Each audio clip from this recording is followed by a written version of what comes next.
and we're gonna work our way down.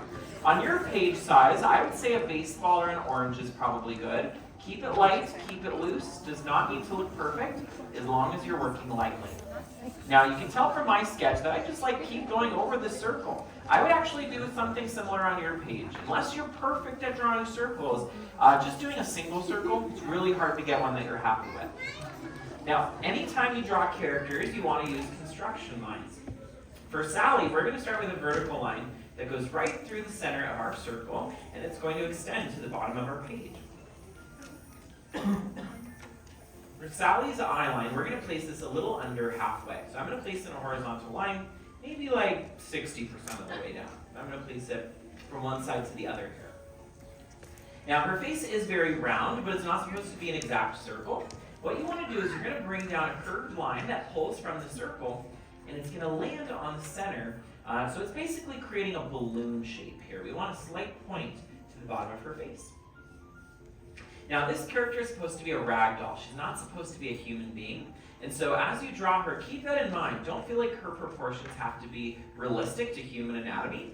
So like for example, her neck, it's going to be a lot longer and skinnier than what we see on a human character. So I'm bringing down these really elongated J curves on each side.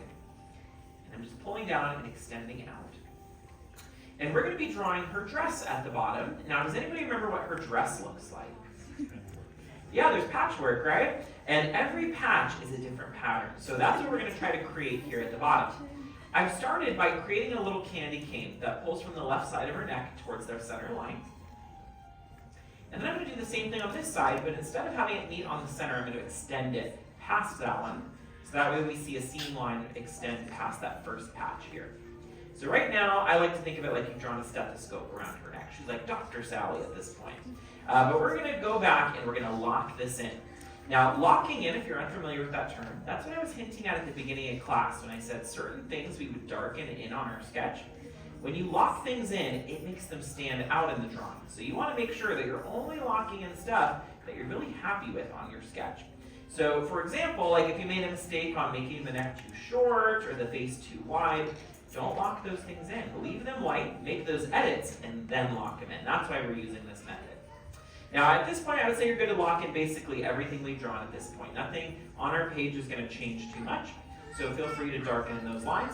And as you do, I want to tell you a little bit more about this film and this character. The Nightmare Before Christmas was dreamt up by Tim Burton. He actually wrote the poem that this film is based on, and he actually wrote this poem when he went into a store and he saw that all the Halloween and Christmas decorations had gotten mixed up on the same aisle.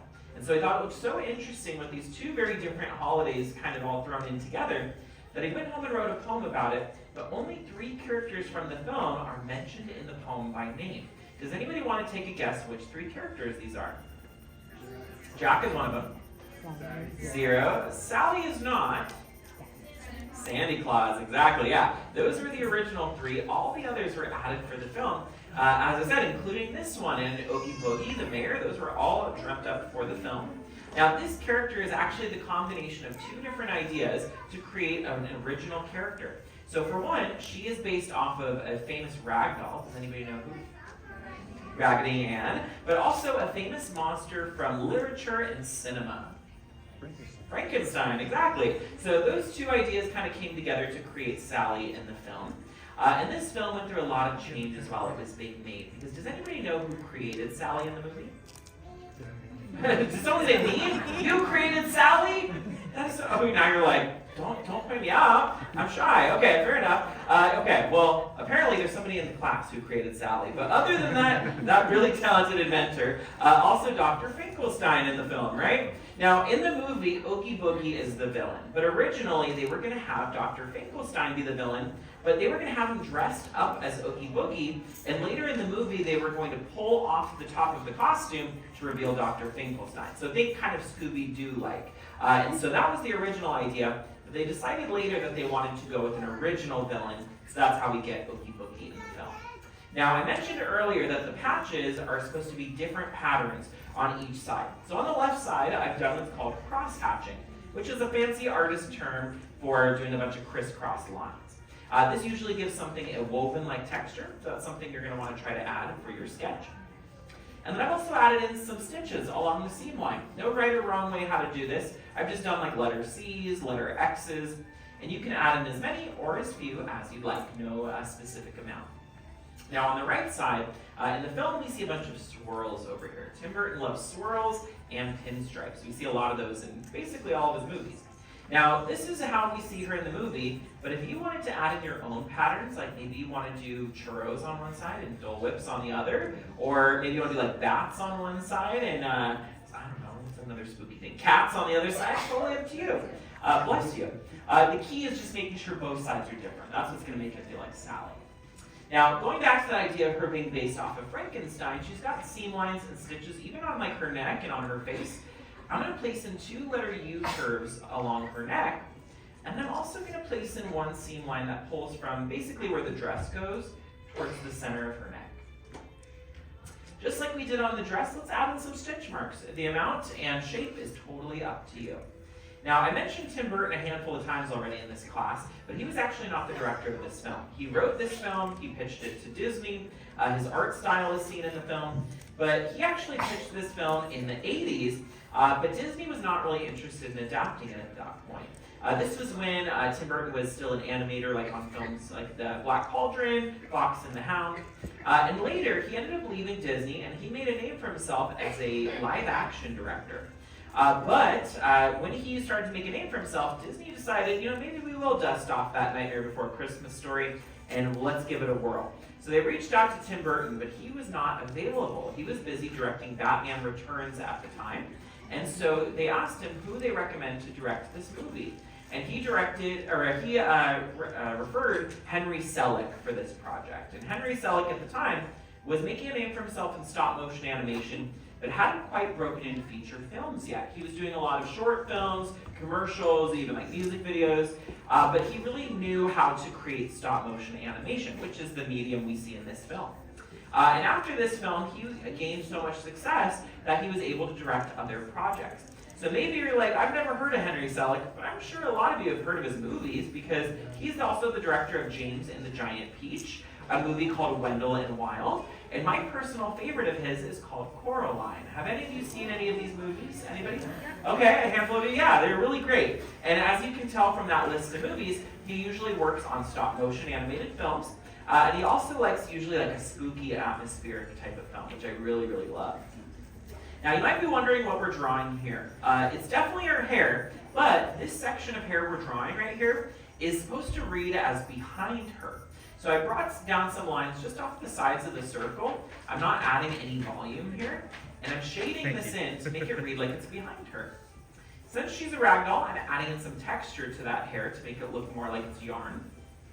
But right now it looks like she has no hair on her head. It looks like it starts on the back of her head. So we're going to draw another layer. Now I'm going to start by placing in a number 1 right on top of her head. Once you've drawn in that number 1, we're then just going to kind of start following the shape of the head. And then we're also going to follow the shape of the hair we just drew, and it's really going to run parallel to that. So as you can see here, I'm creating in another layer, and what you want to do is leave this part light, and by leaving it light, it's going to read like it's in front of Sally. This technique we're using right here, where we use tone to create some depth, is something a lot of artists do to, again, make their drawings feel more three-dimensional. So this really helps make a drawing more believable too. Now, another reason why this film feels very Tim Burton, even though he didn't direct it, is a lot of his usual collaborators worked on this film with Henry Selick. Like, for example, the person who wrote the music in this film, somebody who writes the music for basically every Tim Burton film. Does anybody know who that is? Danny Elfman. Yeah, Danny Elfman, right? In addition to Danny Elfman writing the music for this film, he actually provides the singing voice for one of our characters too. Does anybody know which one? Jack Skellington, yeah. Jack Skellington, interestingly enough, has 2 voice actors in the film. One for his dialogue and one for his singing lines, his singing roles. And so for all of his spoken lines, he's voiced by Chris Sarandon, who you may know from The Princess Bride. And then anytime he sings, Danny Elfman is singing for Jack Skellington. But those aren't the only really talented voice actors in this film. For one, the voice actress for this character is named Catherine O'Hara. And if you're not familiar with that name, you've also probably seen Catherine O'Hara before, because she's Kevin's mother in Home Alone. She is in Beetlejuice. She's an iconic TV character named Moira Rose. And if you've recently seen the Pixar film Elemental, she's also Wade's mom in the movie. So yeah, she's like done a ton of really amazing roles in film. And in this film, she not only voices Sally, but she sings for Sally, and she also voices one of the trick-or-treaters in the film. Now, we're about halfway done. Are we having fun so far? Okay, all of a sudden we got all morose. Yes, okay. I like it. If you're not feeling your sketch, just know we're only halfway done. I'm going to start adding in her face, because right now this could be like someone dressed up as Sally. It's not her just yet. I'm going to start with her nose, which is going to be like a little triangle just underneath the construction line here. So I'm placing in a little triangle. And then I'm going to lightly shade this in, because we want it to look like this is slightly in shadow here. Now I'm going to start her smile by creating this really wide letter U shape that's a little bit lower. That's just going to pull from one side to the other here. It's going to look a little weird at first, because I don't think we normally think of her mouth as this wide smile, because her lips are actually going to get placed on top of this. If you've seen the movie, and quite like Tim Burton fashion, very dark, not only is this character an amazing seamstress and she sews clothing, but she also can like throw herself from windows, and when the limbs like fall off, she just sews them back on. It's not a big deal. So there's definitely like a scene where she's like sewing, I think it's one of her arms or one of her legs back on. She's like, I'm good to go. And so we have, again, all of these seam lines here. I'm going to add in some stitch marks along her smile as well. But really the eyes are going to be the star of the drawing. They're the most expressive feature, and she's got really big eyes. I'm going to start by creating some letter U's on my construction line here. And these are going to be pretty far apart. When you draw wide set eyes on a character, it's a visual way of showing that this character is curious, or kind of taking in the world all around them, very observant. And so you see this on a lot of characters with a curious personality. I'm then creating these really big eyes by adding in these tall arches on each side here. Now, one of the things I love about the art style in this film, and something to kind of take the pressure off of your drawing, is when Tim Burton handed this film off to Henry Selick, he really wanted to make sure that his art style wasn't going to get lost in production. Because if you're familiar with Tim Burton's own art, it's very imperfect, asymmetrical, scribbly. He's not worried about things looking perfect. In fact, it has kind of like a childlike feel to it, and that it feels like it's not a trained artist's work. But it's always really captivating with its unique style. And so he didn't believe that a bunch of professionally trained artists in animation would be able to let go and embrace that really strange and unique style. So he made a rule for Henry Selick that any artist drawing characters for this film would have to be drawing with their opposite hand while designing them. They weren't able to draw with their dominant hand, so that way they weren't allowed to be perfect. And so keep that in mind. Like if you're looking at your sketch and like one eye is huge and one eye is small, I mean, Tim Burton would probably love that. He'd probably think that's exactly what this film needs. Whereas if your drawing looks like it was like stenciled on, it's just perfect, he probably wouldn't care for it too much. So keep that in mind with your drawing. I've added in some eyelashes by creating in some letter V's. These are like little pieces of thread woven in and out. And eyes this big are actually pretty common in animation, but usually there's some big pupils to go with it. But for Tim Burton characters, he loves like smaller pupils in these large eyes because it creates kind of like a spooky look to their face.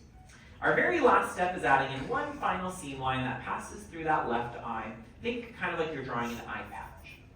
Once you've drawn in that final seam line, that is the final step for drawing Sally. Anything else you want to add is extra credit. So if you want to draw Halloween Town behind her, or maybe the Haunted Mansion, totally up to you. Once you're done adding in your extra credit, your very last step is finding somewhere to sign your name nice and proud, because you've drawn your very own Sally.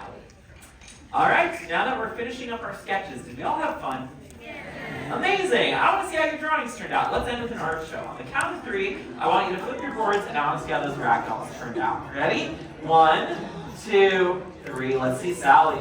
Already I'm seeing some great texture on the hair. Nice exaggerated features like the long neck, those big eyes, and again, great hair on a lot of these. See some really cool patterns on the dress. I like your dark line work down here. Ooh, I love her expression. Excellent. You guys really captured her personality and got that Tim Burton style. These are fantastic. I love the long features. Those are excellent.